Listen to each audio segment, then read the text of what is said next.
शिव महापुराण कथा श्रृंखला दिन 7। शिव महापुराण कथा श्रृंखला के 7वें दिन में आपका हार्दिक स्वागत है। ओम नमः शिवाय। देवों के देव महादेव त्रिलोकीनाथ सदाशिव नीलकंठ भगवान शिव को मेरा कोटि कोटि प्रणाम। शिव महापुराण कथा श्रृंखला में आगे बढ़ते हुए आज हम बात करेंगे भगवान शिव का प्रथम ज्योतिर्लिंग और देवताओं की आराधना के संबंध में। पिछली कथा में आपने सुना कि भगवान शिव ने भगवान ब्रह्मा और भगवान विष्णु को शिवलिंग का वास्तविक रहस्य समझाया।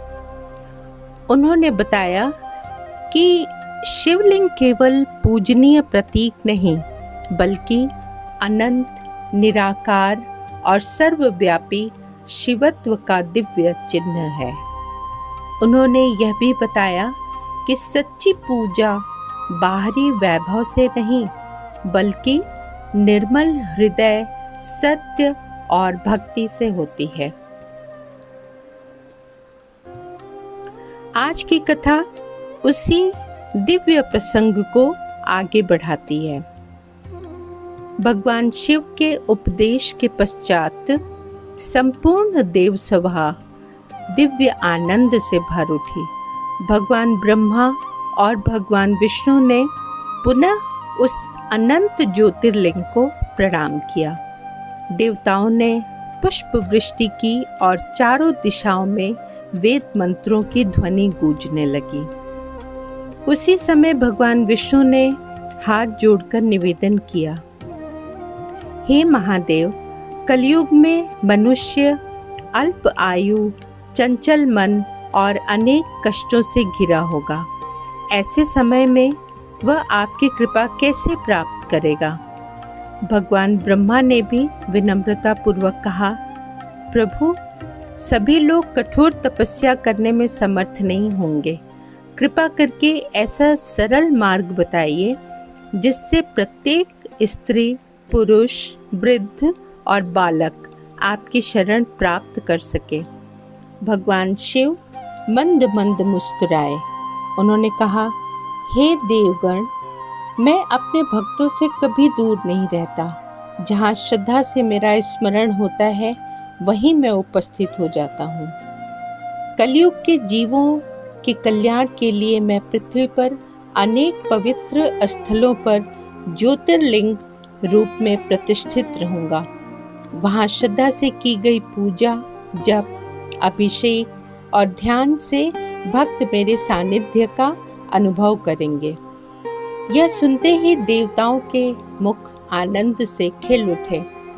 भगवान विष्णु ने पूछा, प्रभु, क्या इन ज्योतिर्लिंगों में आपका वही अनंत स्वरूप विद्यमान रहेगा जिसका हमने अभी दर्शन किया है?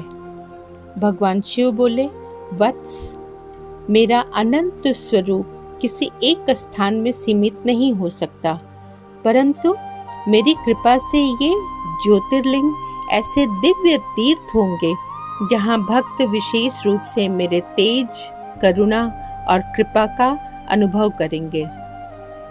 भगवान शिव के इन वचनों को सुनकर ऋषियों ने ओम नमः शिवाय का जप प्रारंभ कर दिया। संपूर्ण वातावरण शिवमय हो गया।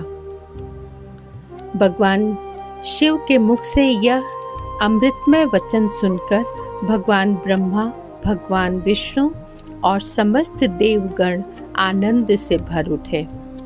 देवताओं ने एक स्वर में कहा, ओम नमः शिवाय, ओम नमः शिवाय, ओम नमः शिवाय। चारों दिशाएं शिव नाम से गूंजने लगीं। भगवान विष्णु ने पुनः विनम्रता पूर्वक प्रश्न किया, हे विश्वनाथ, यदि कोई भक्त ज्योतिर्लिंग के दर्शन के लिए दूर दूर से यात्रा करे तो उसे क्या फल प्राप्त होता है? भगवान शिव बोले, हे विष्णु, जब कोई भक्त श्रद्धा, विनम्रता और निष्कपट भाव से मेरे ज्योतिर्लिंगों के दर्शन करने आता है, तो उसकी यात्रा केवल पैरों की यात्रा नहीं होती, बल्कि आत्मा की यात्रा बन जाती है। यात्रा के प्रत्येक कदम के साथ उसका अहंकार कम होता है और उसका विश्वास दृढ़ होता जाता है। भगवान ब्रह्मा ने पूछा, प्रभु, क्या केवल मंदिर पहुंच जाना ही पर्याप्त है? भगवान शिव मुस्कुराए और बोले, नहीं ब्रह्मा, यदि मन क्रोध, लोभ, ईर्ष्या और छल से भरा हो तो तीर्थ यात्रा केवल शरीर की यात्रा बनकर रह जाती है। लेकिन यदि मन में प्रेम, करुणा, सत्य और भक्ति हो तो घर में बैठकर किया गया मेरा स्मरण भी तीर्थ यात्रा के समान फलदायी हो सकता है। इतना कहकर भगवान शिव ने अपने त्रिशूल को आकाश की ओर उठाया। क्षण भर में संपूर्ण ब्रह्मांड दिव्य प्रकाश से आलोकित हो गया।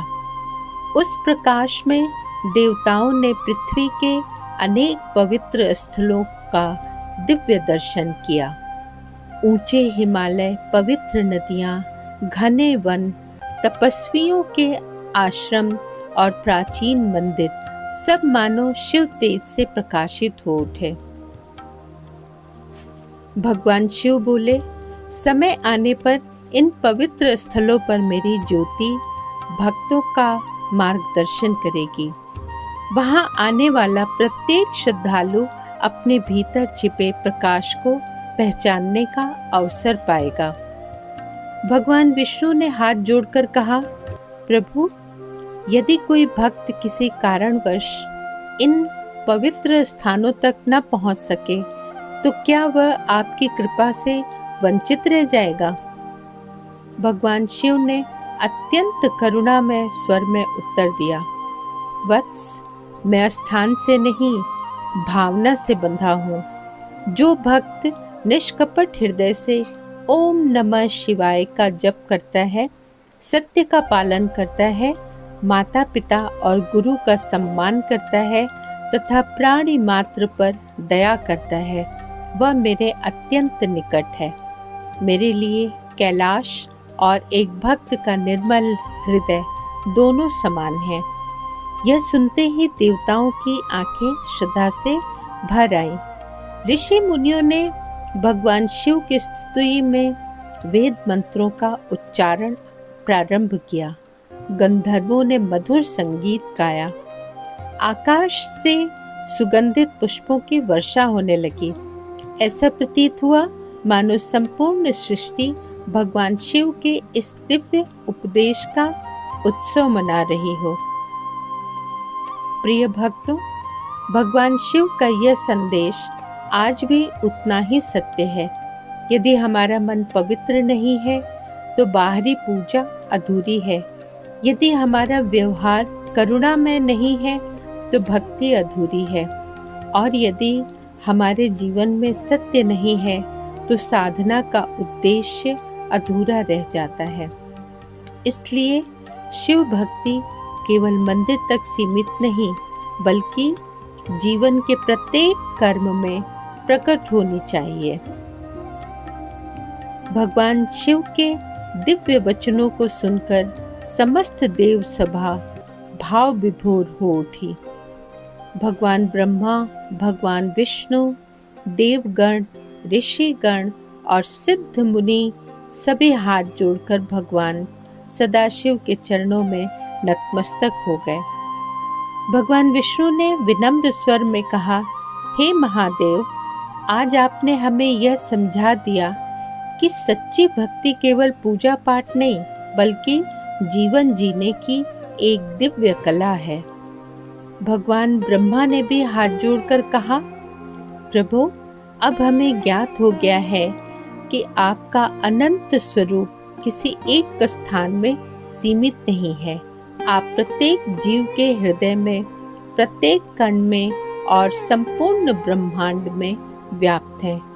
भगवान शिव ने करुणामय दृष्टि से दोनों देवताओं को देखा और कहा, हे ब्रह्मा, हे विष्णु, इस ज्ञान को केवल अपने तक सीमित मत रखना।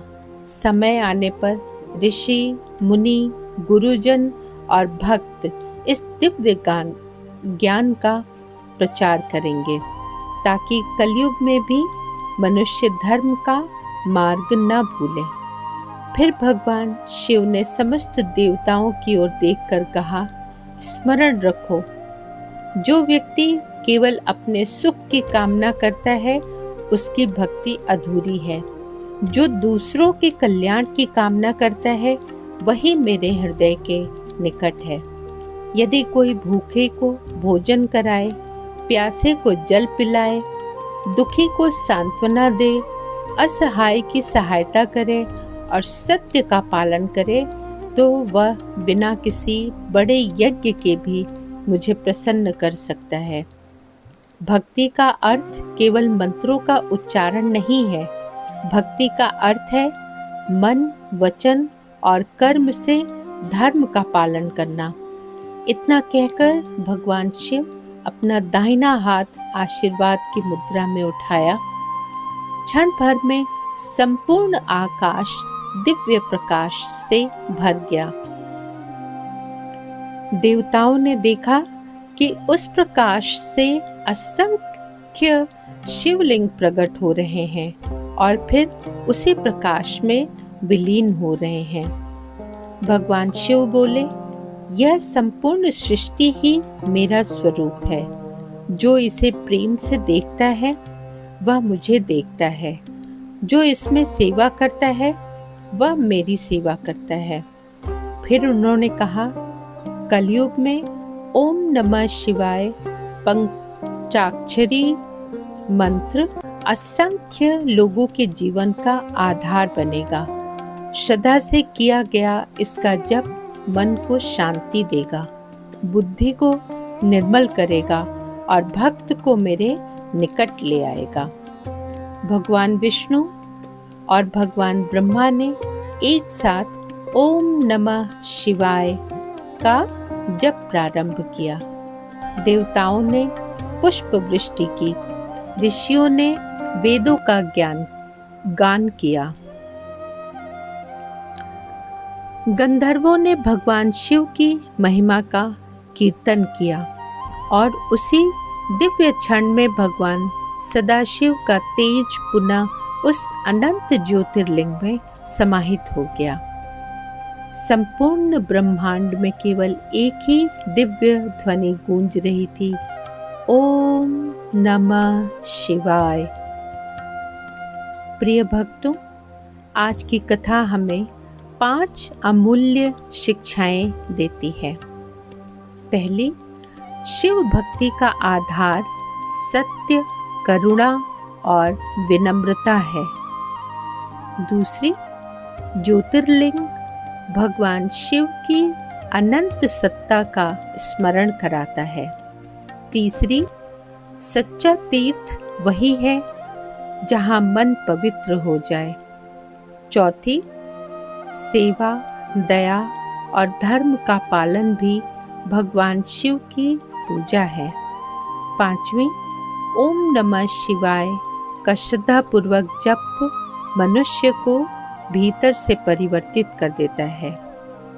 आइए इस पावन सावन में हम सब संकल्प लें।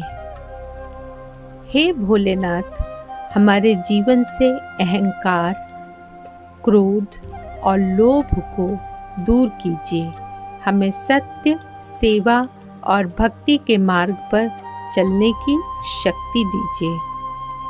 पूरी श्रद्धा भाव से 3 बार बोलिए, ओम नमः शिवाय, ओम नमः शिवाय, ओम नमः शिवाय। बोलिए, हर हर महादेव। प्रिय शिव भक्तों, कल शिव महापुराण कथा श्रृंखला दिन 8 में हम उस पावन प्रसंग की ओर बढ़ेंगे जहाँ भगवान शिव की कृपा से भक्ति की शक्ति और भी गहराई से प्रकट होती है। वहाँ हम जानेंगे कि सच्चा भक्त भगवान को कैसे प्राप्त करता है और शिव कृपा जीवन का रूपांतरण कैसे करती है। तब तक भगवान भोलेनाथ की कृपा आप सभी पर बनी रहे। हर हर महादेव।